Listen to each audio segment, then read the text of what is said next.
Hello everyone, and thank you for joining my channel once again.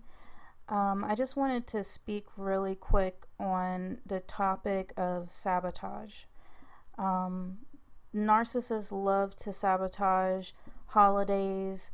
Um, you know, if you have anything good going on in your life, at work, just anything that makes the other person happy, they try their very best, their darnest to sabotage it because they themselves feel worthless inside and they would do anything to make others feel as bad as they do and or worse. So the first incident that I want to speak on was when we moved to Italy. So we moved from the States to Italy, and for those who don't know, I'm in the U.S. Air Force. I'm an active duty member, and so in 2013 we moved from the States to Italy for 4 years.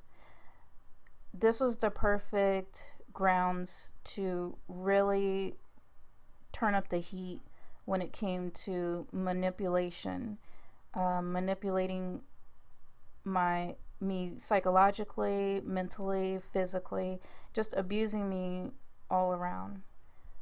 And mainly because I was isolated.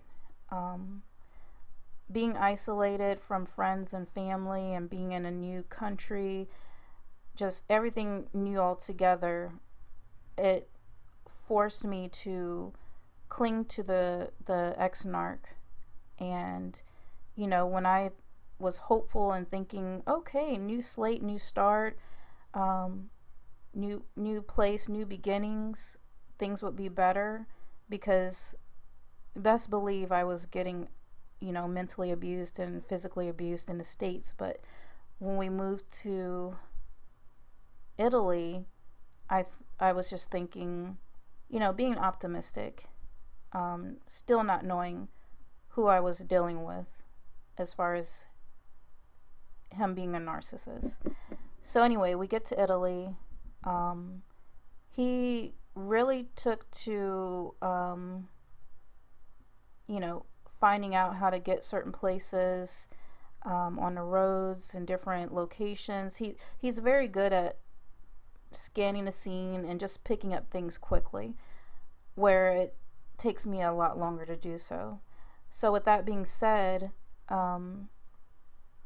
we had our 1.5-year-old son when we first moved there, and a year and a half later, I had our twin daughters, and they were infants at this particular time, when the narcissist decided to try and sabotage me. So this particular day, my girls, they were infants, and I put them in the car, got them in their little car seats, and I went to the airport to pick up my dad because he decided to come down and visit, which I was grateful for. The ex-narc was not happy about that at all, and he was quite irritated. I couldn't understand why. I just thought, well, that's just how, spouses usually act when it comes to in-laws, so I kind of brushed it off. So I get to the airport, and mind you, the airport was an hour away from where I live. So we lived in Aviano, Italy, and the airport was in Venice, Italy. So, with me not knowing the roads that well, I got there okay, but coming back, I had a lot of trouble figuring out how to get back home. So, first thing I think is, let me call the ex-narc and get him on the phone and have him help, navigate me back to the house. So he all of a sudden, act like I was talking in another language. He was just kind of like, huh? Like, what? What are you asking? He was very irritated. And finally, he just hung up the phone. And you know, I have my dad sitting in the car. My twin girls were in the car. They were babies. I think they were like 6 months old or so. And I didn't want to, as irritated as I was with his response and how he was acting towards me, being that I was, lost in the middle of nowhere. I just kind of took a deep breath because I didn't want my dad to find out what issues we truly were having, because you don't necessarily want your family or friends to know how bad things really are. At least I didn't at the time. And so I was trying to play it off, and I think my dad kind of knew just by listening at the conversation that something wasn't right, but he didn't say anything. And so I proceeded to get back on the road and, act like everything was okay. And I tried my hardest to get back in the right direction, at least somewhere where I was comfortable with knowing, some of the landmarks so that we could get home safely. I wasn't so sure again, and I pulled over and I called ex-narc. Well, this time it went straight to voicemail. I can't remember if we have voicemail or not with those phones overseas, but nonetheless, it basically told me that he had shut his phone off, just cut his phone off. And so that really irritated me because it was like, wow, really? Like, did this, I don't want to say a bad word, but I was PO'd. And so I did let my dad know, like, this guy I don't know what's going on, but he's not being of any help. It's like he wants me to be lost. I'm out here with, our twin daughters who are infants, and basically he didn't, the ex-narc did not want my dad coming to our home for any, for any period of time. Not a day, not a month, not a few weeks, not a month, nothing. He just was not happy to have my dad anywhere near me. And one of the main reasons why narcissists do not like when you have close friends or family around you is because they start to question things, from an outside point of view. They may see a lot of things that you don't. And, they'll be quick to point it out, like, hey, that wasn't right, what what he said to you, or basically get you to think where your mind, while your mind is usually cloudy and kind of like under some kind of hypnotic spell.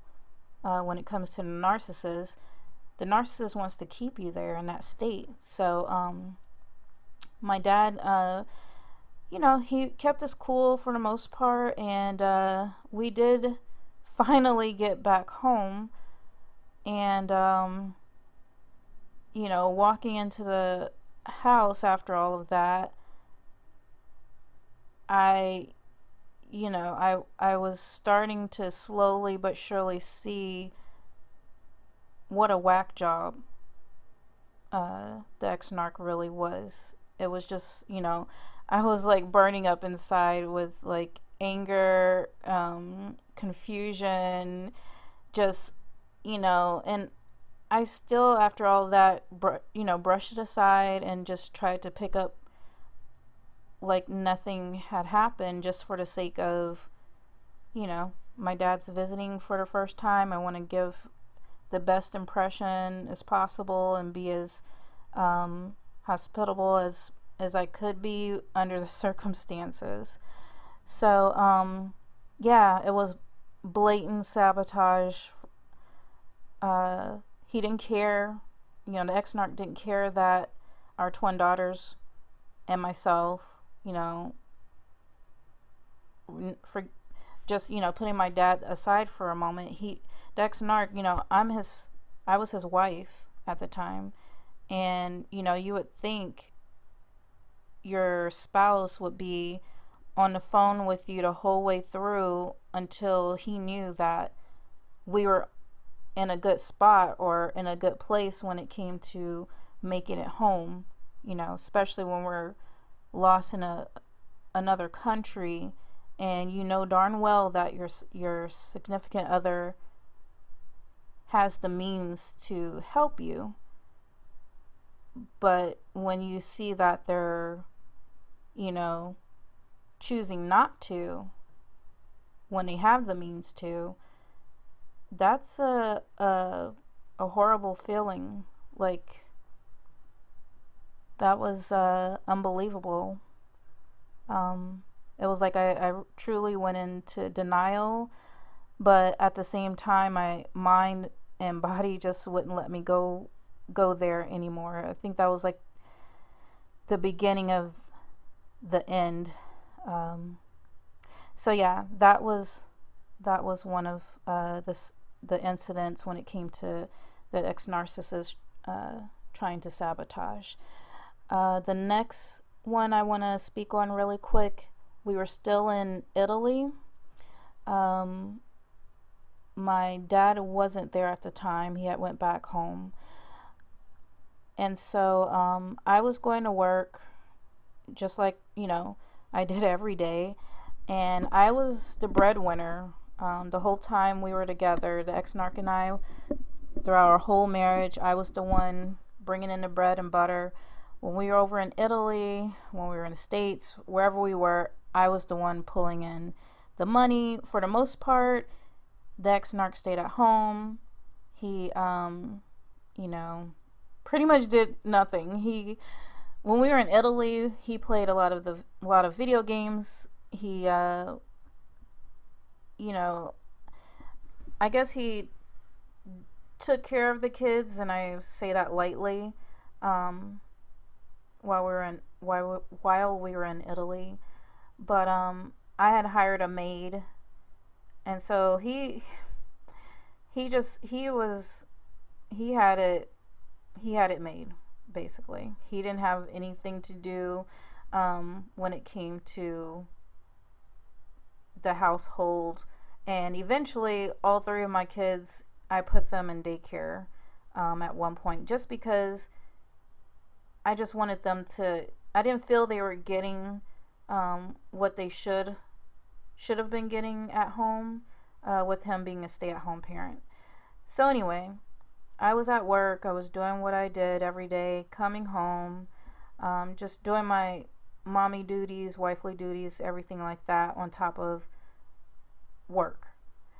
So one day when I was at work, the ex-narc and I were having issues, major issues at this point. I think we were going through some kind of counseling because of physical abuse I was receiving from the narc. So one day I was sitting at my desk, and the first shirt had come down, and he had made a statement about my ex-narc, and the first shirt played softball for the med group. I work in a medical group for the military. So we had a medical softball group that my ex-narc played on, and the first shirt played on as well. And the first shirt came down, and he knew a lot of what was going on between the ex-narc and I. And he made a statement to me that day that he came down, and it really floored me. He said that the ex-narc had been coming to the medical group unbeknownst to me, and he was going straight up to the offices of the first shirt and the commander. And when he was up there, he was telling them about how crazy I was, this, that, and the other. And then to top it off, he would play a recording of me yelling at him. Now, mind you, every couple has an argument from time to time. With me, it's extremely hard to get me upset. But, when you get me there, it's, watch out. Like, you've really pushed my button 1,000 times, and I'm going to let you have it. So anyway, the narcissist, being a narcissist, was extremely good at pushing those buttons, and he didn't care how many times he had to push them to get me where he wanted. And when he got me there, unbeknownst to me, he would record me screaming and yelling at him, because that was the point, my breaking point. He would get me to my breaking point, and I'd dang near have an emotional breakdown yelling at him, because he was just relentlessly trying to just get me to break. And he would take those recordings. I think the first shirt told me he came like 2 or 3 different times to the office upstairs at my job without my knowledge, and played these recordings, and just tried to sabotage my career, basically. And the first shirt told me the third time, I believe, that my ex-narc came to the office, the first shirt said that he asked the ex-narc, "Did you happen to catch what you said on those recordings? Did you happen to catch what you said that made her get so upset?" And the ex-narc said, "No, sir, I did not."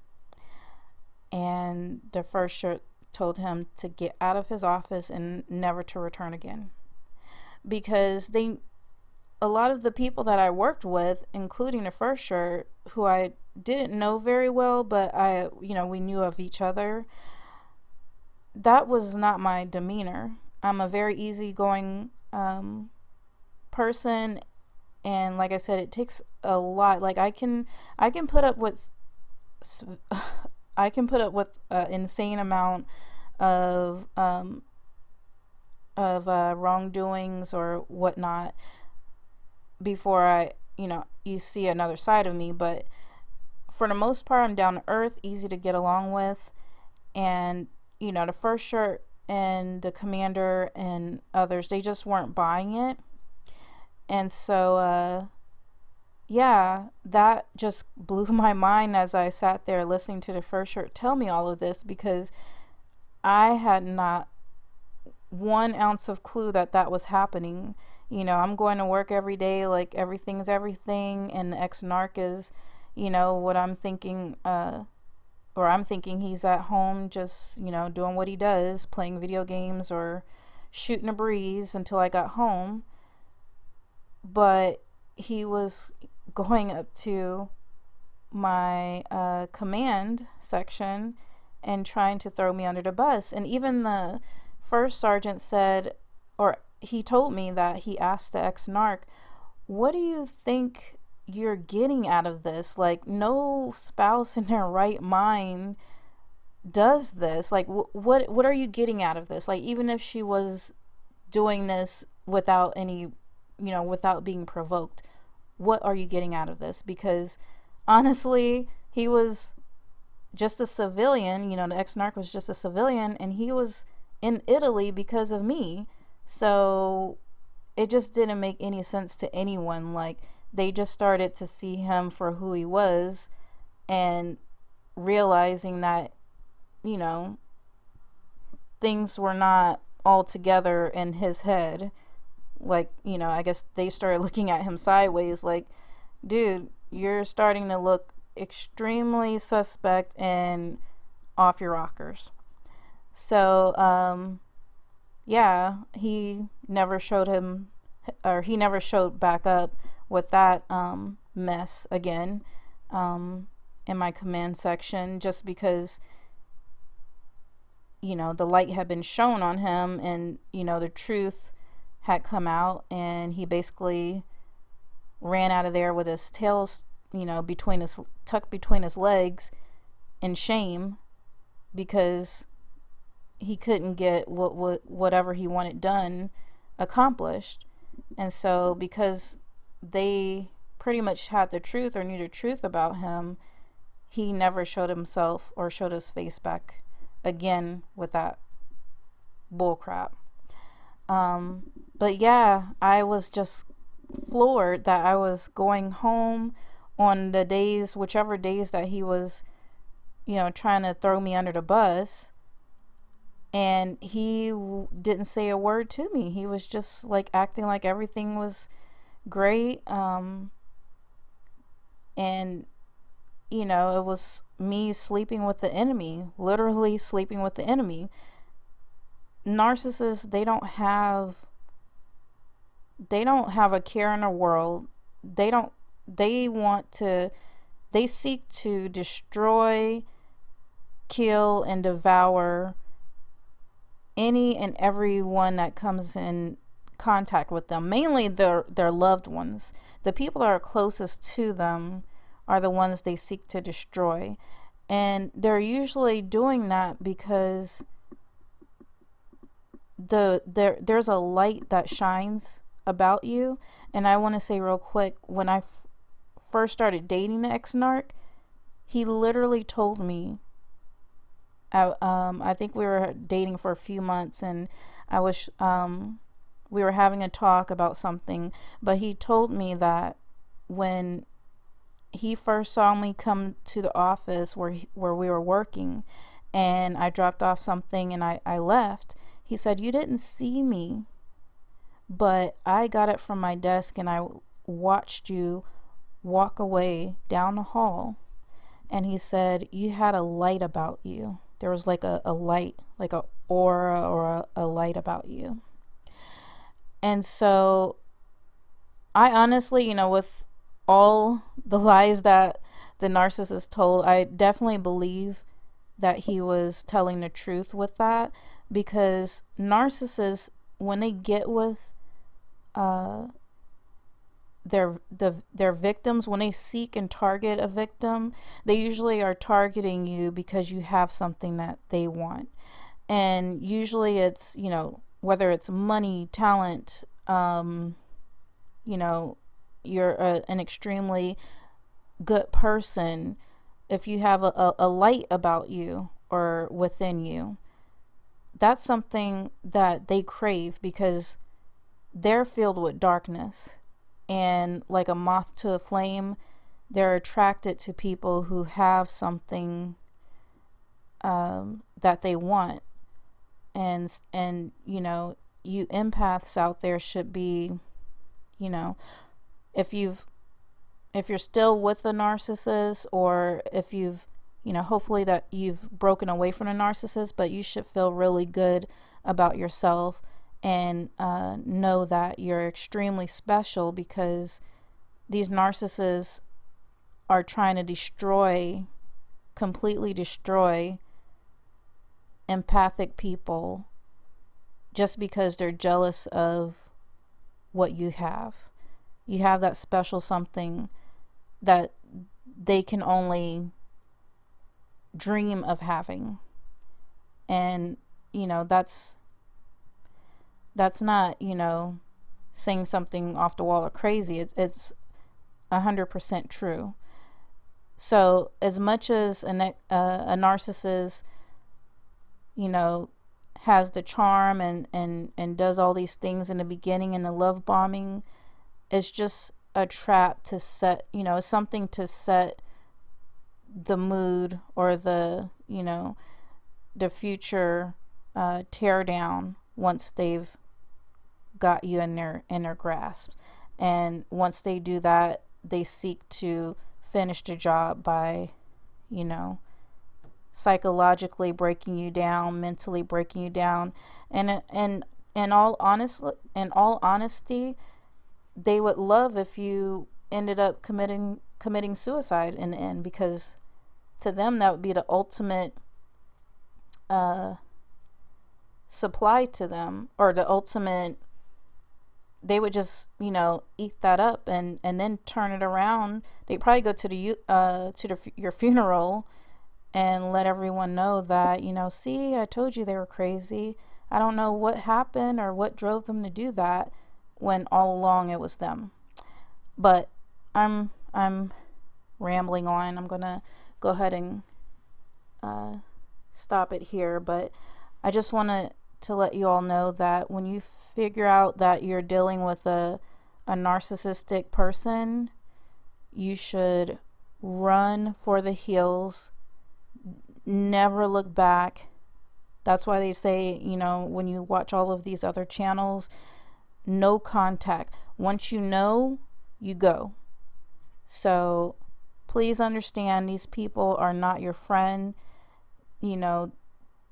As charming as they can be at times, they can be just as evil at other times. So the best thing is, once you know, you go. Change your phone number if you have to. If you're married to one of these sick individuals, I don't believe in divorce, but you definitely need to divorce this kind of person, because it's just not going to end well. The longer you're in something, or in a relationship, a marriage, whatever, the longer you're in it, the more you're going to lose yourself. You'll start seeing things just slowly dissipate. You're going to lose your health. You're going to lose your finances. You're going to lose just so much. Dealing with these ugly creatures, these evil creatures. So, with that being said, thank you all for listening. And if you haven't subscribed, please hit the subscribe button, and I will see you all in the next video.